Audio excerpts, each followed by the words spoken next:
અમારે પ્રોબ્લેમ એ છે કે ભાઈ આ સામેની સાઈડમાં ખાલી જગ્યા છે તો ત્યાં એને પાઇપ સરી ખોદવાની ને લાઈન નાખવાનો શું વાંધો છે?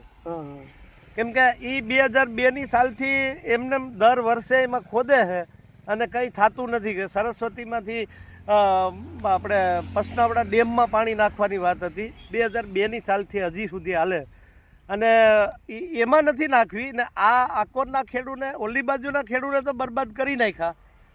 હવે આની કોરના નહીં કરવા છે અને બાકી એ જગ્યા પડી જ છે એમાં નાખી જાય તો ખાલી રોડ ક્રોસ કરવાની વાત છે. ખેડૂતો બધાય પોતપોતાના ઓલા માટે કે એના ખેતરમાં આડેધડ મનમાયની રીતે જે સરી ખોદવામાં આવે ને પાઇપલાઇન નાખે એના માટે ભેગા છે. મારું કહેવાનું એ છે કે સામેની સાઈડમાં ખાલી છે તો એ સાઈડમાં નાખવી જોઈએ અને બાકી આકોરના ખેડૂને શું કામ હેરાન કરે ખોટી રીતે? નુકસાન થાય છે. રેસિડેશન છે બધા રહેવાના. હા, કુવા વાડી બધું છે. હા, મકાનો આવે છે, કુવા આવે, વૃક્ષો આવે. સામે કાંઠે કઈ છે નહીં ને. અને સામે કાંઠે તો તૈયાર જ છે.